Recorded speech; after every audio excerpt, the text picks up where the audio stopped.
الله الله الله نور السماوات والأرض. Lantern of light evolving together.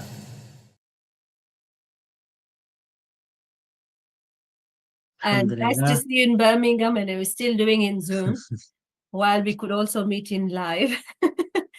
But inshallah, we can do another one because due to the high demand and so many questions we had after our third episode of post Ramadan and the energy level and all those topics that we had. So I have quite a few questions, and the ladies did amazing though in Ramzan. They were bringing salad, they were trying to sleep well, thinking so positive.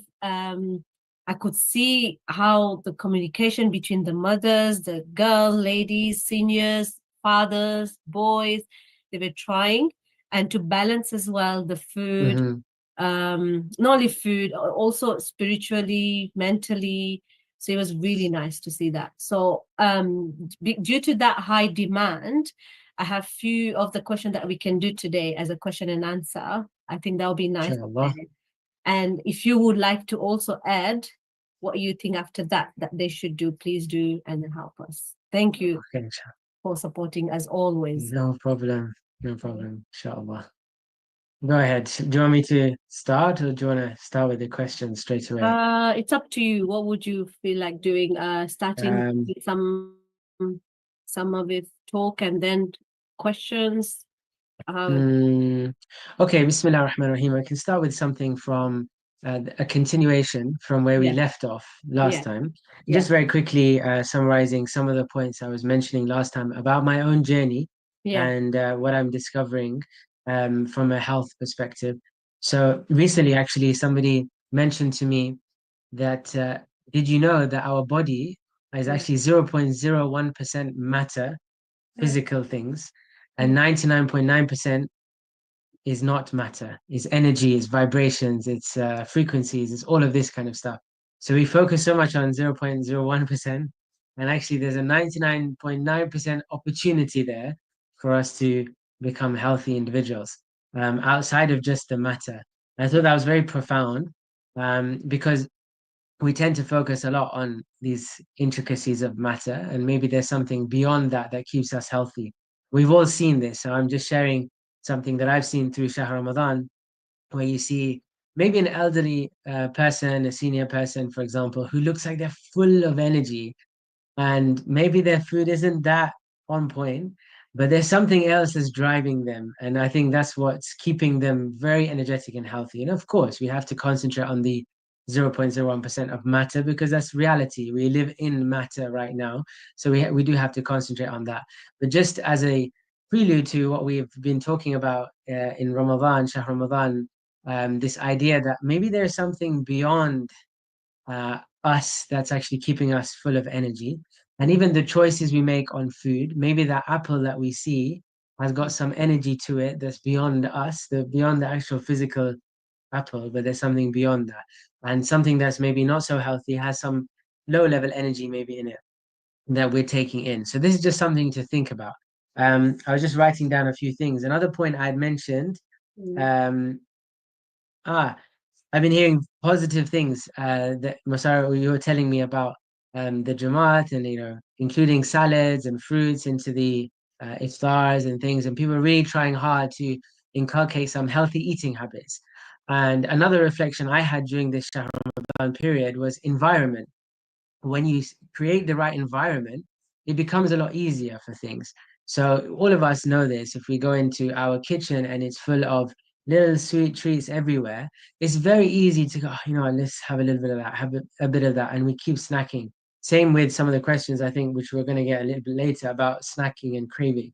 So if the environment around us is conducive for unhealthy foods, we are naturally, because of the nature of human beings, going to be susceptible to that.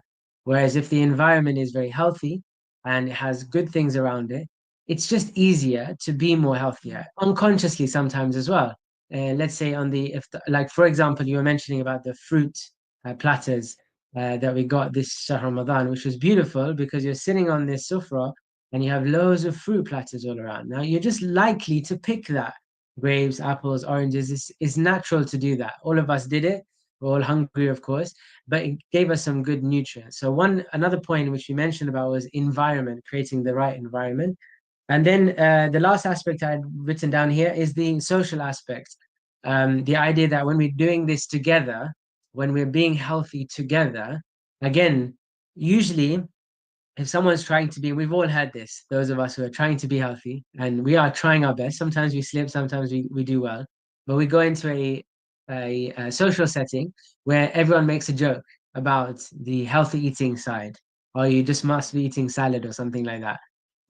So this is the jokes, and it's very difficult sometimes. You can avoid it and just sit back and say, well, I'm trying to be healthy, alhamdulillah, and trying to give positive energy to encourage everyone else to be healthy. But when society, i.e., Jamaat, for example, or friends, family, are doing it together, it makes such a big difference. We suddenly find an ease in the idea of being healthy. It's not a difficult task, it's easy to do. So these were the kind of 3 points that I had mentioned previously. And one just note, because I don't think I mentioned this last time, is a physical exercise. Don't forget. We focus a lot on, in Shahr Ramadan, maybe we focus on food a lot because of the nature of fasting. But don't forget our physical exercise. And that doesn't mean it has to be in the gym. It doesn't have to be going for a particular sport for those of us who don't play those. It can just be simple things in the house, pumping our body, just reaching above our head, stretching a little bit every single day, a little bit of strength work. All of this can be very helpful. So just don't forget those things, especially coming out of Shahr Ramadan. After we've been fasting, we didn't tend to want to exercise unless we were playing sports in the night. But generally speaking, it feels the exercise level goes down. So as we're coming out of it, we need to pick back up our exercises and our general day-to-day activities as well, inshallah. So these are like a couple of points. If we start with that, and then you can go on to some of the questions if I can answer them, inshallah. So going through the energy, we had some of the questions through energy saying that normally you shouldn't eat after the sunset, like just, and before the sunset.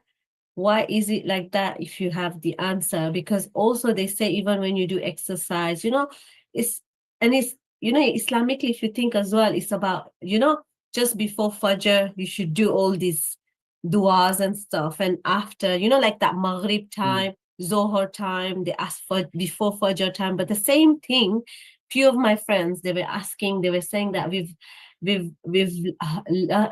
heard or listened a lot of postcards where they say when you do even intermittent fasting, your energy is better when it's after sunset. You should, and just before sunset, you should eat your last meal. So that was a bit also why is that? Is that because of the sun, or what is it? The daytime. This is one of the things they were discussing about. So I'm actually not sure of the answer. But I give some reflections, maybe the possibilities. It's an interesting thought, actually, to think about energy before sunset, after sunset. In terms of just one thing on exercise, I think most of the people that I listen to who talk about exercise post sunset, like say nighttime exercise, the reason why they generally say to avoid is usually, especially if its sunset is late. So in England, maybe sometimes in the winter it's really early, it's different. So we have to think about different places on the world that's different. But let's say now, for example, in summertime or spring, summertime, where it's getting a little bit later, if you start exercising now at, what is it, 8:30 right now, 9 o'clock, 9:30, by the time you finish it's 10:30, your body's cortisol levels and energy levels are so high already, it's very difficult for them to come back down for you to go into the sleep cycle. And that's maybe why the energy then through the sleep, you don't get enough good sleep. So the energy in the morning is low. Now, having said that, anecdotally, there are many people who exercise at night and it gives them a really good boost of energy, but then they allow themselves an hour, 2 hours to calm down, and it really helps them to sleep as well and gets them to have a good sleep because they haven't been active throughout the day. So I don't know the full answer, and these are some of the things that I've listened to. Some people, for example, who are sedentary, they work on the desk all day, they need a little bit of a boost of movement. Maybe that helps them to sleep better at night. So I don't know. Whereas some others who are very active in the day, and then if they try to exercise at night again, it can be too much. The body is over energized. Yeah. Then sleep becomes a problem. So that's exercise wise. In terms of intermittent fasting and energy, I mean, you have to go to some of the experts out there on this, whether there's a difference. One thing I have learned recently is the sunlight has some specific rays, specific red light, for example, that has some really good benefits on our body. So usually that early morning red light is very beneficial for anti-inflammatory processes, for vitamin D production, for all of those things. So that morning light, the first rays, maybe there are some significance there that we need to get out to into that rays more often. So maybe there's something there about getting our body's energy systems ready for the day if we get morning sun exposure. And of course, maybe also for nighttime exposure. I know one thing, that when the sun does go down and you get the orange light, the red light coming in, that stimulates melatonin production in the body. Melatonin is that one hormone that helps us to go into sleep. So that's why it's quite important that we're not always exposed to this type of artificial light, because that can change our rhythms of sleep wake cycles, and that may be affecting our energy as well throughout the day. So maybe there's something in there around the sunlight and the idea of the sleep wake cycle, this idea of cortisol to melatonin, cortisol to melatonin. So cortisol is the one that gives us adrenaline and gives us energy, and melatonin allows us to calm down and sleep. And so when you see the curves, the waves that we see in the graphs for cortisol, you'll see in the morning it starts to rise up quite steeply, and then mid-morning it goes down a little bit, afternoon it goes up a little bit, and then it comes down again, and then slowly throughout the night it starts to go out. And the melatonin does the opposite to that cortisol. So in the night it goes up while the cortisol is going down. And that's what we need to see in our bodies. So when we do certain tests on our bodies, if we have a bit of a wacky cycle where suddenly cortisol is being produced more at nighttime, that's probably why we can't go to sleep, or we're going to sleep and we don't have good sleep, or we're waking up in the middle of the night again because our body's wake cycle is not in rhythm. And it seems to be that it's in rhythm with the sun. So as the sun rises, as the sun sets, that's our rhythm. Now, I don't know the answer when it comes to the UK, for example, or Europe, for example, that have all of these different timings. Maybe there's something different there. I would go to some of these experts out there. There's lots of people that we can look at. I'll come up with some names and then I'll send them to you, because I know a few people have written books and things on this idea. Well, thank you so much. Also, I also heard that when you step on the grass early morning, it's really good for your immune, when you're walking, and early morning, you should walk when the sun rises. So what you said as well about, the sunrise and just before sunset, those energies are really good. So that'll be one of the connection as well. Yeah, but only thing is we live in a very different society. So we're taking this advice and understanding from ancient times when people used to live where there was none of this technology and lighting and all these other things. So they would wake up with the sun and they would go to sleep after the sun sets. They would go out in the morning naturally because that's just the environment they were in. And it seems like their bodies were more healthier. That's why we're taking that understanding and trying to implement some ideas for our everyday life here, which can be difficult, especially in the morning, because it's cold, for example, or it's wet and you don't really want to go outside, or you don't have a grass outside, for example. So there are other ways in which to do that, but the idea is still the same. The principle is try to expose yourself to morning lights in the morning.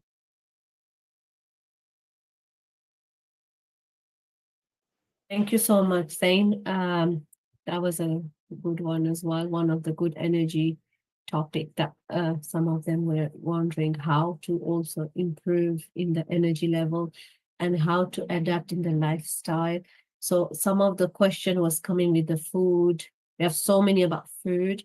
So that energy level and the food with the mindset, how would you say to cope? So I had one of them was, could you ask about tips how to manage and include enough protein in all my meals throughout the day? But I would love ideas on easy way option for my lifestyle. and or to swap the boost protein without making things too complicated. So literally it's about the general lifestyle, how to encourage them. What would you advise to balance it, and especially these are all like doctors and those who are working till like a long time, like a very long day. So how would you help them to, with that? Yeah. It's difficult for myself included to do something like this, to balance our meals properly. I'm not sure if this idea of having enough protein, having enough carbohydrates, having enough fats is actually a real thing. If you think about, again, we go back to ancient times, maybe sometimes food would have been carbohydrate heavy, maybe it would have been fat heavy, depending on seasons, maybe it would have been protein heavy. And so this idea that we're trying to create a balanced diet is good. Obviously, we have to have balance. But I'm not sure if there's such a thing as, okay, how much is enough protein? How much is enough carbohydrates? How much is enough fat? So that's very important just to start off with. But let's say we're struggling to include protein in our diet throughout the day. Um, I'm sure that the person asking the question is already getting enough or getting lots of, because it seems to be protein is in everything. It's in all kinds of foods, things that we don't even realize sometimes, even vegetables we don't realize has a certain amount of protein in it. Different types of vegetables, of I course. would say But let's say, dal, sorry, vegetable, dal, Mhm. our Yeah. So Asian food, you've moong got beans dal, and lentils and dals, beans, yeah. exactly. They all have good proteins in it. The best idea would be probably to use our lovely internet system and type in list of protein foods, whether vegetarian or meat or poultry. Print out a list and then maybe have it on, stick it in the fridge or in the somewhere where you can have a look at different options. That's one. So you have a different option. Oh, I didn't think about dals. I didn't think about lentils. Didn't think about chickpeas, that kind of things. Or I didn't think about having different types of poultry meats, for example. You might have not thought about it, and then you feel, okay, yeah, maybe I can do that today. But your question, I think, is for some people who are having long hours, working long hours, Yeah. and then trying to balance food in this And keep it situation. easy as well. Yeah, So and when they making it come easy. home, they have kids, they have husband to feed, to cook. Yeah, So these ideas are, I think, is perfect as well that you mentioned, to have a list yeah. in the fridge, and it's easier to organize as well. And also they're high to protein and making maybe in advance Mhm. for 2-3 days, Yeah. So or I maybe think I think with food generally, what I've experienced is this: it's never really that easy. If we want to try to be healthy, we've got to be able to try and I'm talking, I guess, not on everyone's behalf here, because I know that it's difficult in lifestyle to make sure we're cooking and we're maybe batch freezing and doing this kind of stuff. My poor mother does maybe this boil beans and food. lentil. You can boil it, and then when you come, or make it for 2 days. What do you Yeah, think? That would be good. yeah. So yeah, things like this. I mean, all these ideas are great. Um, I'll tell you what, one thing that can be good is making stuff. If you are one day you have some free time, you can make batch production of things like granola bar type things. You can make these and you can have them when you go to work, right? Protein type of bars. Yeah. You can make things like batch products of, like you said, with boiled lentils or chickpeas and these kind of things, and leave them in the freezer ready to just essentially heat up and grind, or things like you can make into a soup, right? You can make these things into soups. You can have chicken broth or chicken soup ready made and it's in the freezer, right? These kind of things. So whenever you struggling, you have a late day at work or these kind of things, I think soups generally you can get away with quite easily, getting lots of stuff in it and packing it up with proteins. Um, those kind of things are easier to do because you can have the mixture ready made and frozen. That could be one idea. You'll need all of you guys to come together and come up with some clever ideas, because we always struggle with this: how to do quick things healthily. Yeah. Um, and if we have a list of ideas, and me included, I'd love to benefit from that as well. It'd be great.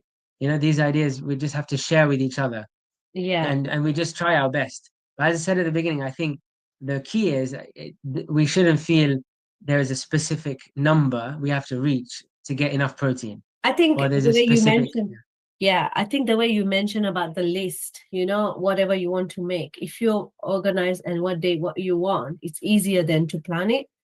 Of course. That's Of what course. normally I do. Like from Sunday, I'll make it for Monday and Tuesday. Say Monday is my moon day. Tuesday is like lasagna or spaghetti bolognese or chicken meat curry. That will last me till Wednesday. If it's Yeah. less, have bindi or spinach, then have something different like pasta, healthy pastas one with some chicken or sweet corn or veg pasta bake, and depends which one we get. Yeah. And this is it. I think it's always about organizing. We used to do this a lot, me and my wife. We used to have this food in diary thing, whatever, calendar. So, Monday, Tuesday, Wednesday, Thursday, it's on the fridge. And on Sunday, like you said, we'd write it down from Monday all the way to the next week, Sunday. So you know what you've got in your food. And then one time, I remember doing this. I remember making a list. I think we still have it as well. It's on a Google Drive of like proteins, fats, carbohydrates, like all different types of foods we have in these lists. And so on the Sunday, we might just open it up. Be like, okay, yeah, oh, we haven't had this for a while. Okay, we'll write that one down. We haven't had this for a while. We haven't had that. And it's true, once you start it on a Sunday and you plan it, it's really easy throughout the week. It's just about the consistency of Sunday goes and then you forget to plan and Monday comes and it just starts again. So I think you're right. The consistency of planning on a Sunday for the week will probably be the best thing for anything food related. Yeah. It Thank reminds you us so to do much. it again. So that's a very good thing. So because we try to balance, and then some family wants to go on the weekend treat day. So what we normally do is once every 2 or 3 weeks we go out for treat day for kids. So it's balanced, so they don't feel like they've been left out with the environment that we live, and some friends and kids who are sometimes very unhealthy. So we don't want them in future when you're too strict. So we try to balance. What do you think about that? With the parents, when we try to explain, would you advise to do like that or just have it whenever they want? Because they say as well, when your hormones like teenage. So I had one question about teenage between 13 and 21.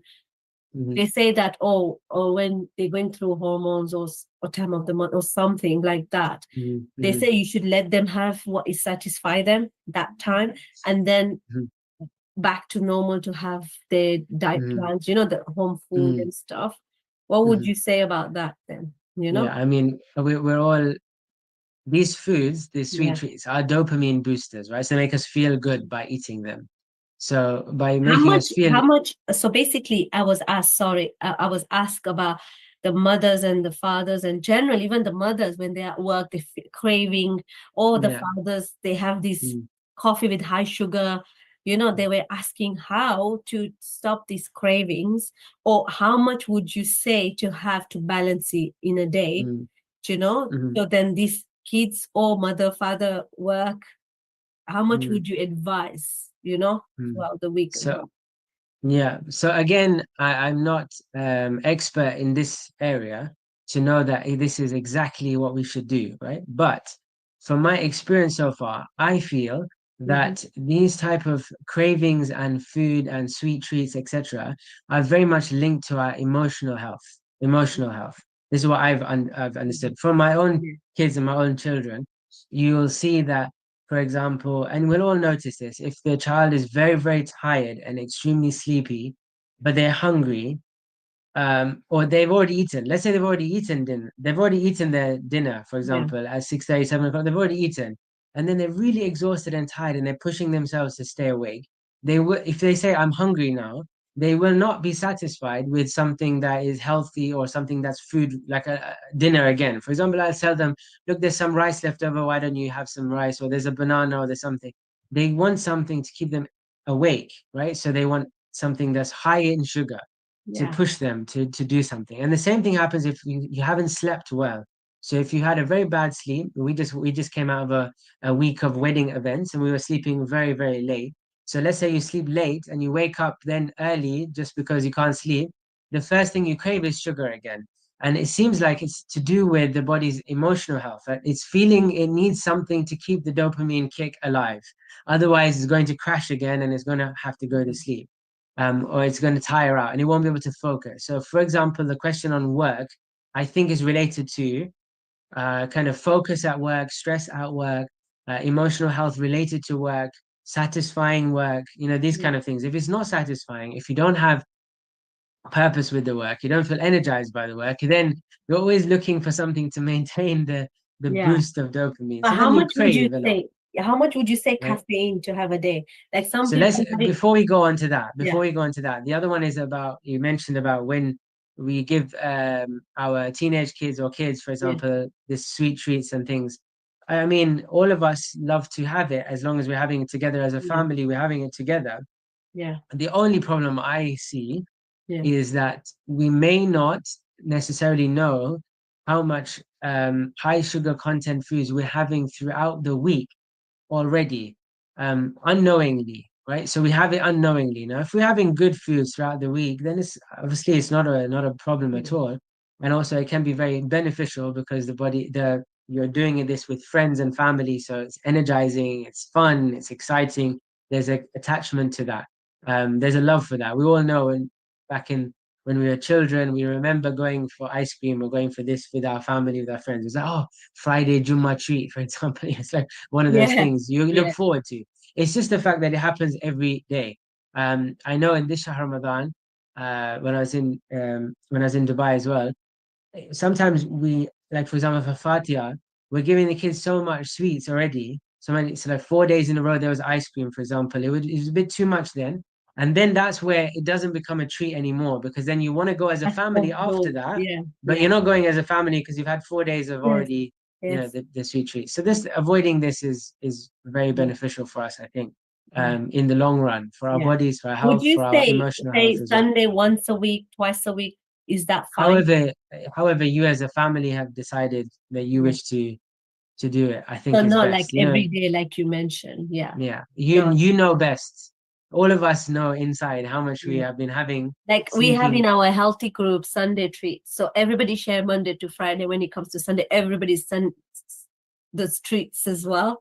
So we put it with that as well, just to encourage them to have exactly. Right? And sometimes we can have healthy versions of those treats, and they're quite good as well. So there's something there, So we share with each other. Cakes and brownies and cookies that I've made as well myself, and other moms and ladies have shared in the group. They're amazing tips. That today only we've had some moms asking for healthy snacks.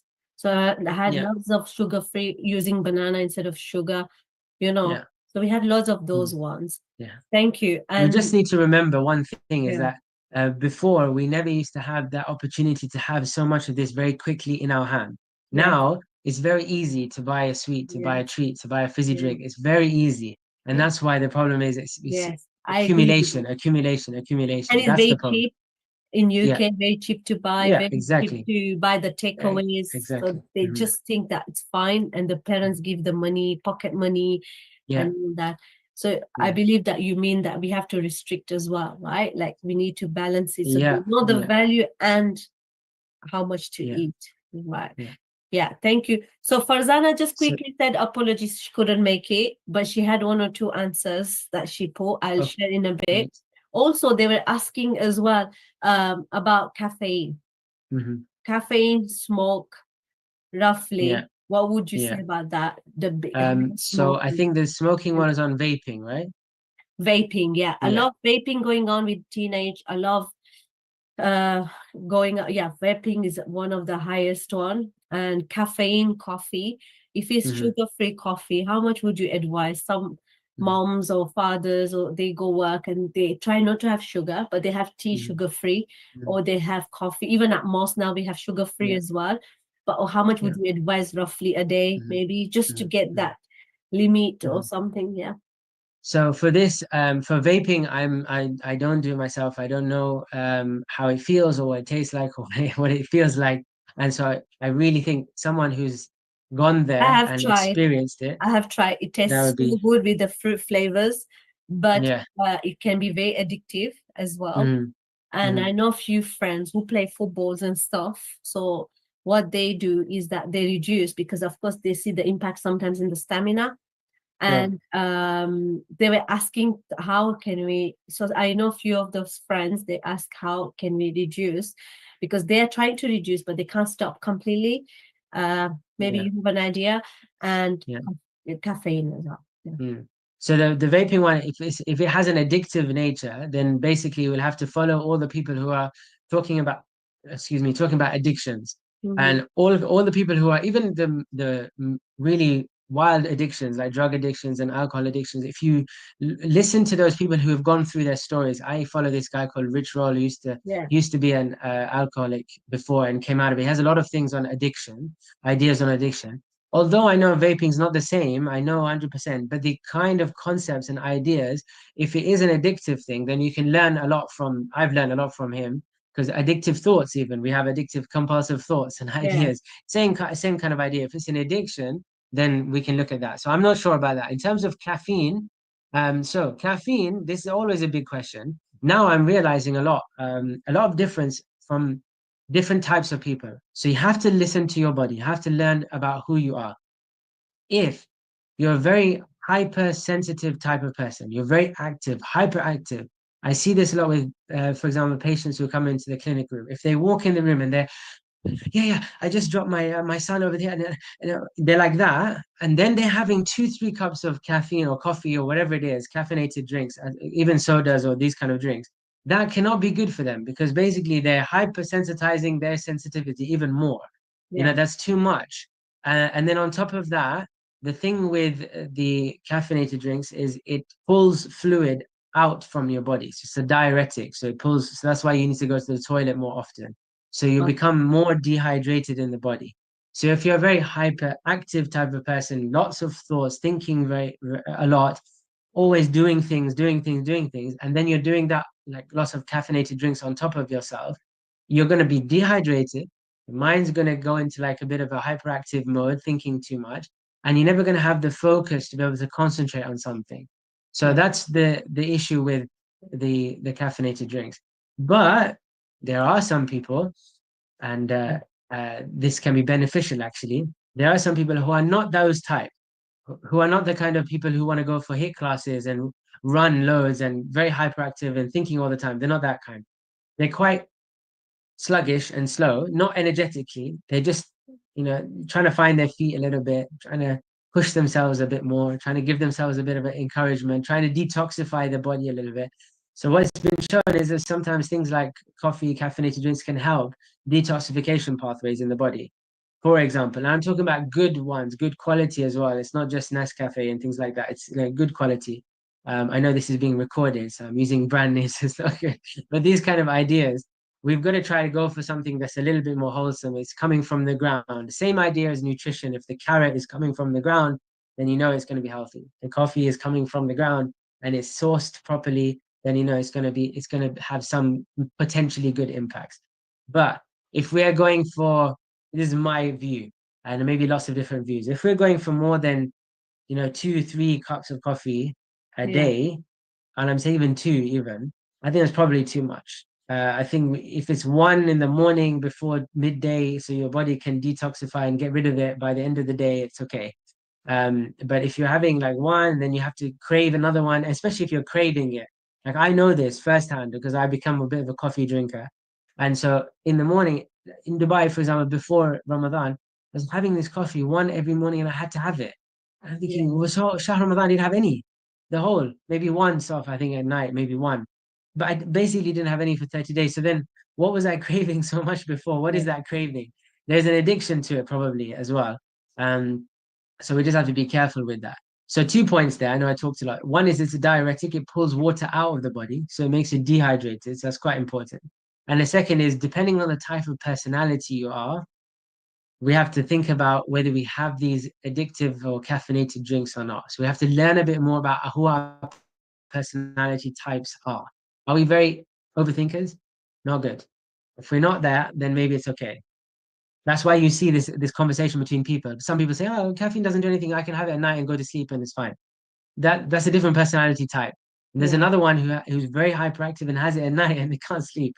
So this is the difference in typos. Yeah. Thank you so much for that tips as well. I'm sure that would help those who asked as well. And some are online and some are going to hear later as well, because I'm going to share in the group. All this question was shared with few moms and friends as well. We've got a few more. Ask about how to stop sweet cravings. Would you say, like you said, would you say to reduce slowly, or what would you say again? So the quick answer is change the environment. Yeah. Change the environment. So if it's work, for example, your drawer should be full of healthy snacks, for example, instead of unhealthy snacks. Yeah. If it's in the car, so this is a common one, right? Someone leaves something in the car, some sweets or some drink, chocolate, whatever, it's in the car. So you get in the car and you see it. Of course, you're gonna feel like eating it on the way home, right? Well, So you I have to don't. now think. I'm so used Say, to it. say again? I said I don't anymore. Instead, I Yeah, just hide yeah, it. yeah. Yeah. Yeah, so you gotta be more if I you're the type agree. of person who has that Yeah. craving kind of mindset, then Yeah. it's just about making sure being really what's the word, conscious of putting an environment that doesn't allow you to have those slip ups. And if it happens like at home you come and have, it's okay. Like you had one, fine.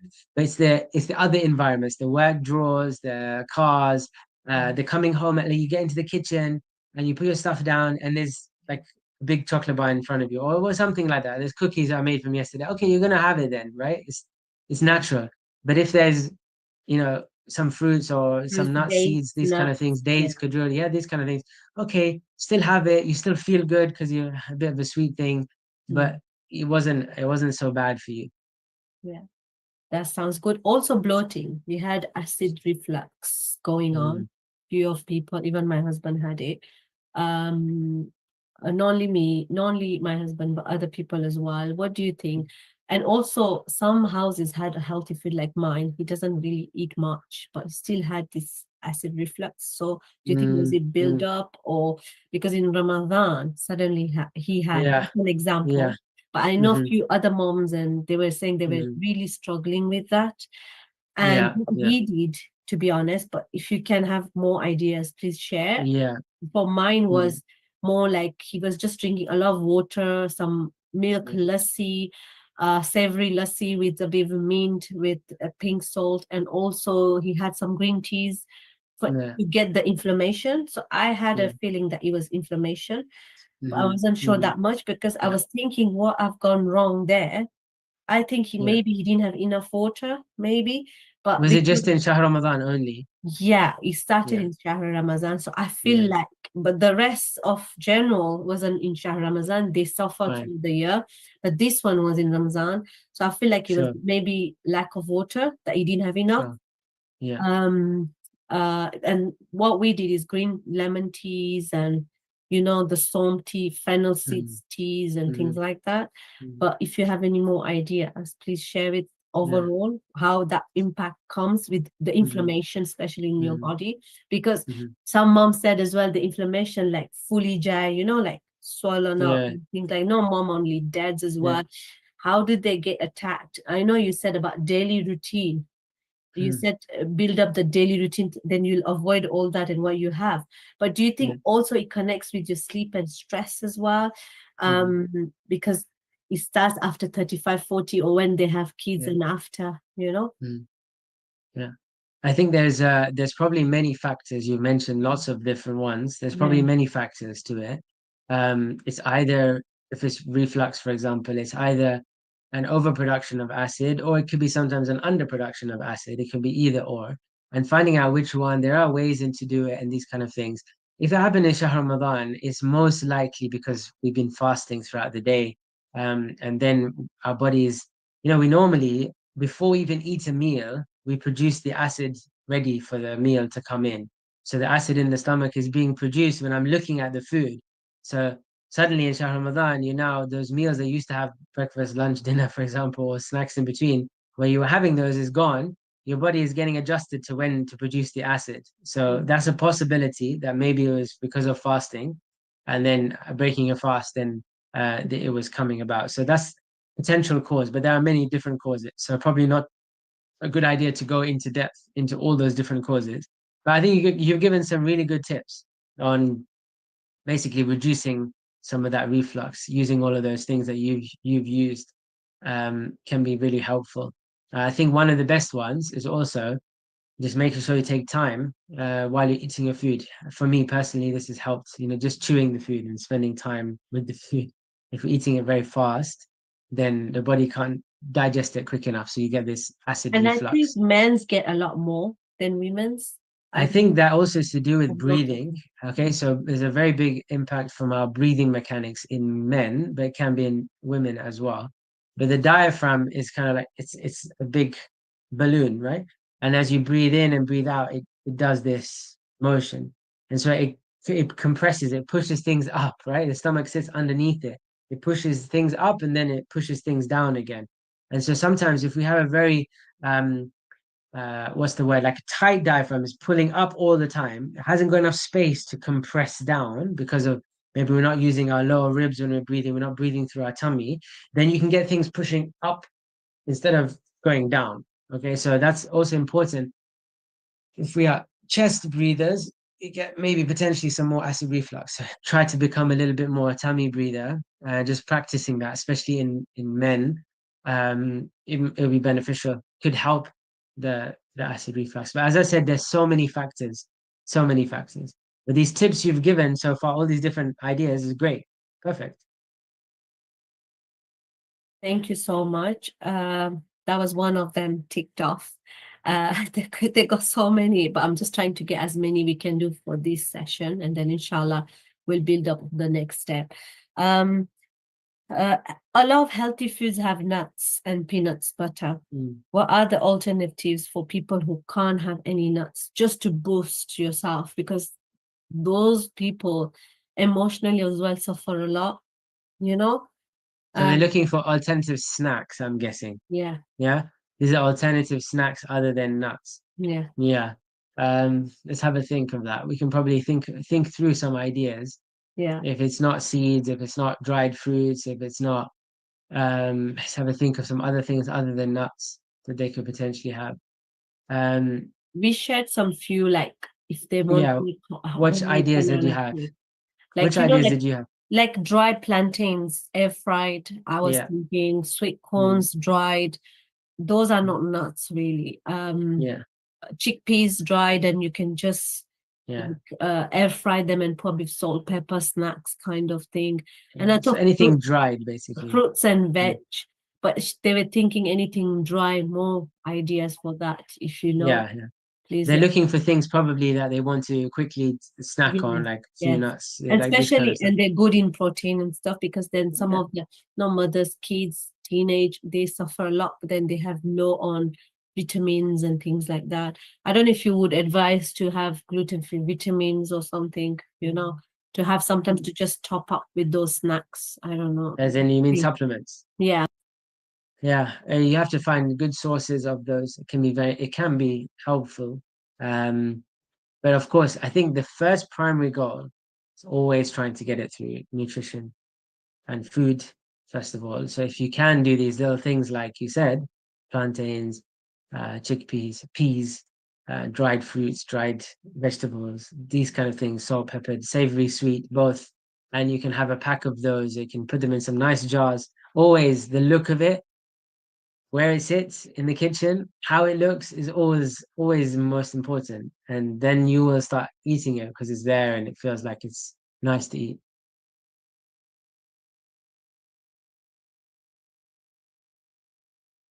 Quick one, I'll just read what Farzana said also about snacking. Sure. Because she was off. She said sweet cravings again. That's from Farzana answer, because she couldn't make it. Sweet cravings again need to balance blood sugars by eating high protein, high fiber meals. 3 solid balanced meals with protein, fats, and fiber, and no snacking between will help balance the blood sugar. That's what she said. Yeah. So that was one of the answer. So next one, quickly, I can finish this 2 or 3 more. So we said about the vape, we said about the caffeine, depends how good the coffee is, and sugar-free. Your personality how much, type. Yeah, and your personality. But what would you say? Would you say half cup or 1 cup a day is fine? And depends on how much you hydrate with water.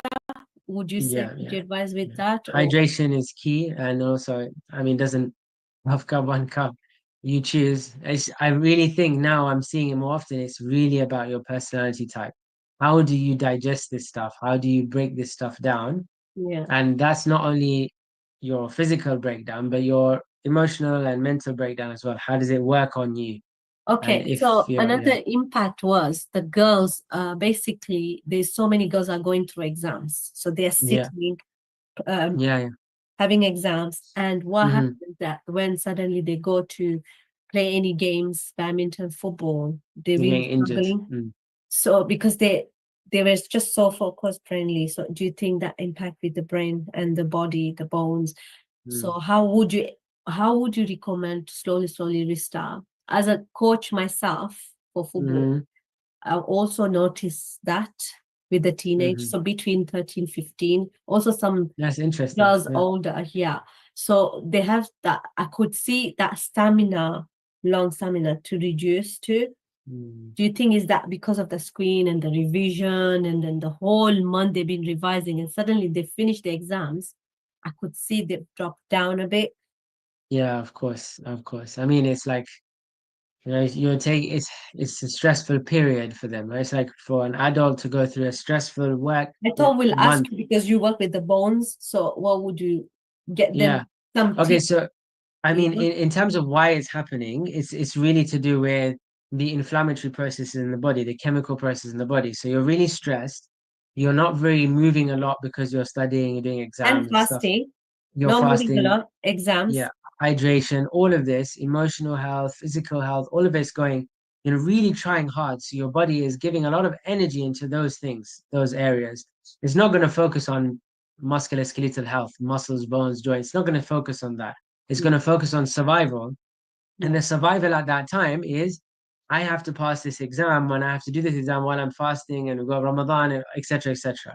Right. So when you come out of that period, if you're going into exercise very quickly, you're likely to get injured. Many people who have emotional traumas, so they lose a loved one, or something happens which is very tragic, or something happens, and for a month they're out, and then they start to recover and they go back to sport, they get injured Yeah. because their body is not prepared Would for you say to start with that. warm up slowly? Yeah, so warm up slowly, maybe easing into exercise. I mean, if you're going straight into playing a sport and you haven't warmed up 100%, you know you're going to get injured.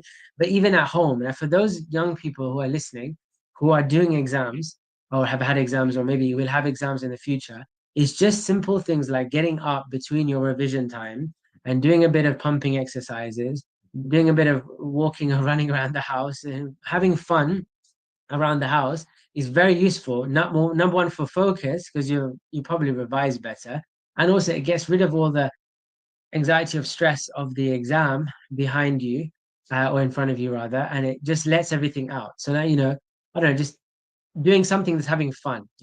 Playing around with sisters, brothers, cousins, etc. Going in the garden if you have a garden, playing with a The ball. ball. Yeah, this kind of stuff. Yeah, just messing around a little bit in between your revision times. That will also help you to stop getting injured when you come out of it because Yeah. 100% your body is pumping a little bit more, it's moving a little bit And more. we have in 3 Understand? weeks time tournament. So I'm really a lot more pressure than them. We've got a tournament of football.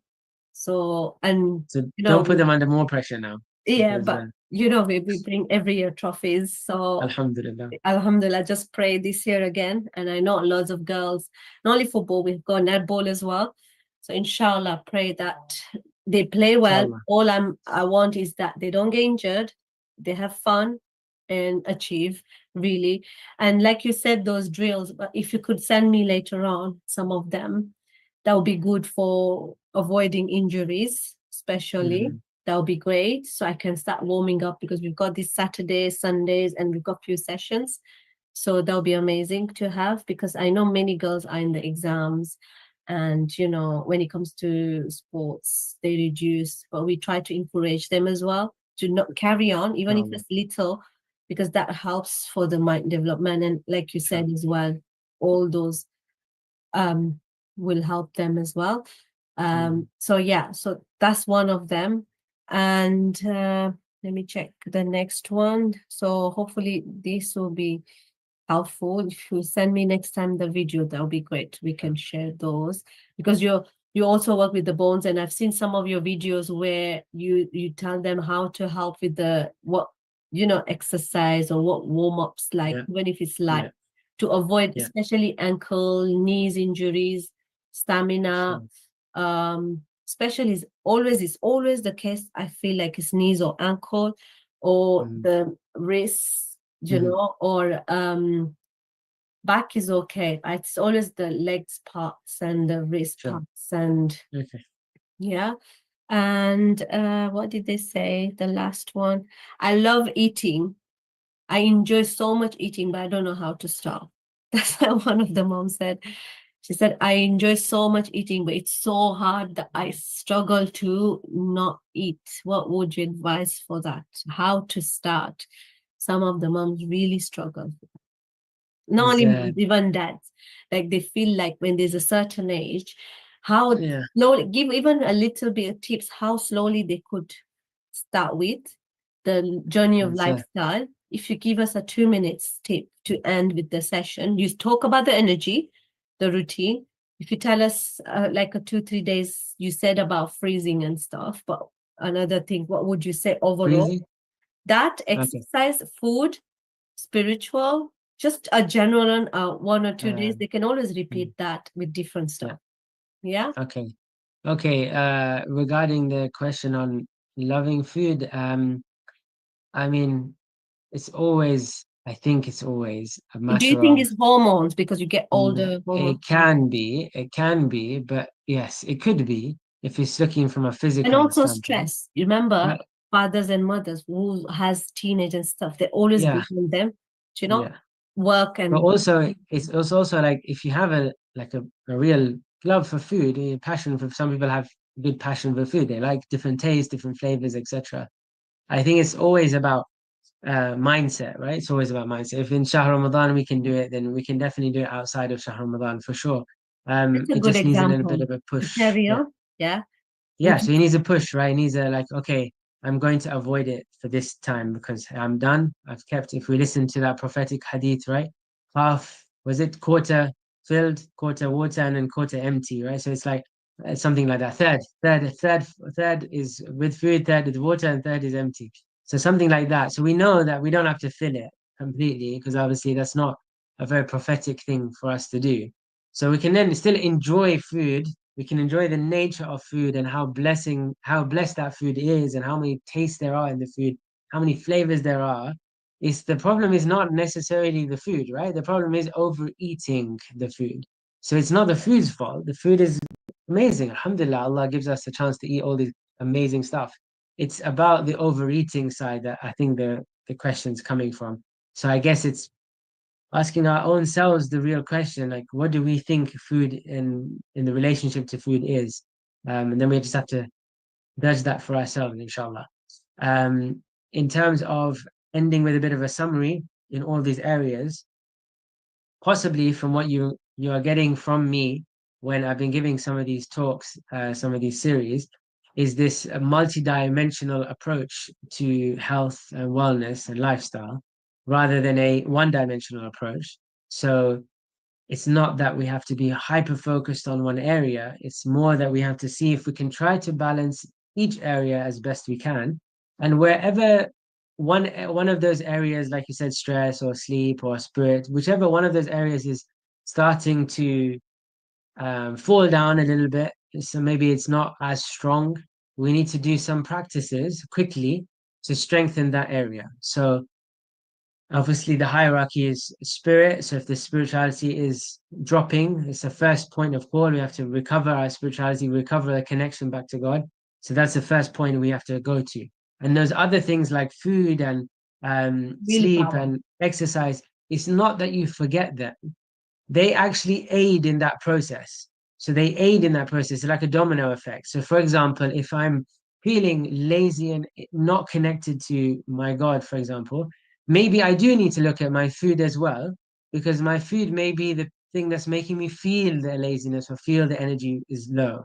I do maybe need to look at going for a walk to take off to end the stress, and boost the morale and feel like I'm exercising and the blood is flowing in order for me to come back and feel like I can connect a little bit more. So these are all domino effects, but I think what we have to do is focus on the area that is starting to fall down a little bit.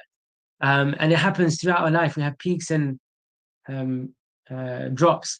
So I just come out of a week of wedding events, obviously lots of wedding food and all this kind of stuff. So now I have to think to myself, okay, I didn't really eat that well during this time because of the nature of the events that we were going in.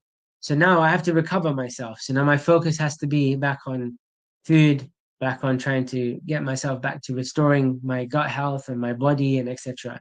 If, for example, I've traveled a lot and I haven't managed to exercise, then maybe that is what my focus needs to be, to recover my health. And those other areas, so if you think about the 5 areas we talked about, which is very common in all these now functional medicine, naturopathic medicine, all these medical fields, they talk about nutrition, they talk about movement, they talk about stress and sleep, and they talk about spirituality, or rather put stress and sleep separately, so we get 5 altogether.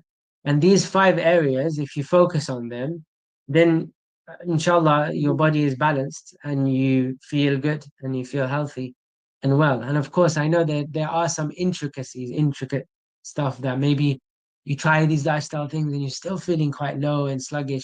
Those maybe need a bit more investigation. Maybe there's something else going on that might need further clarity. Maybe cut down and reduce slowly. Those are the steps.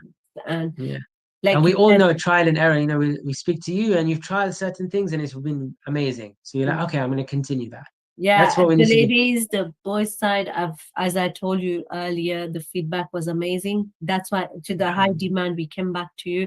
Inshallah, the part 4, is it 4 or 5? So we'll have to carry on after 3 months. Inshallah, we'll talk about that as well, the next steps. And as we said, that was amazing. What would be really nice, if I can ask this and request this, for those who have been interested, who are paying attention to this discussion, for them to feel a little bit vulnerable in coming on and sharing with us some of the things that have helped, some of the ideas that have, been very valuable, some of the stories. So all these people who ask questions, what I'll do, I'll get them to share what helped them and get you feedback. So I'll get them audio if they don't want to do face-to-face. Sometimes, because it's otherwise it's a monologue. It's me speaking. I don't even know what I'm. I'm trying to become better myself. You might hear things from other people, and stories can become very powerful. So if they can share, it would be very useful. Who are sharing all these foods, we'll get them to share, like even to send the audio or some written. Amazing. It would be fantastic.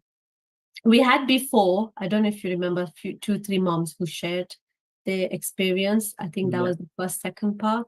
But this time they wanted to say that let's share our questions, and that was the plan. But inshallah, next time what we'll do is share more of those audios, play those audios, send or share their messages, and then from that we'll see what other concept is lacking as well. So yes, inshallah. So thank you so much again. Pleasure. No problem.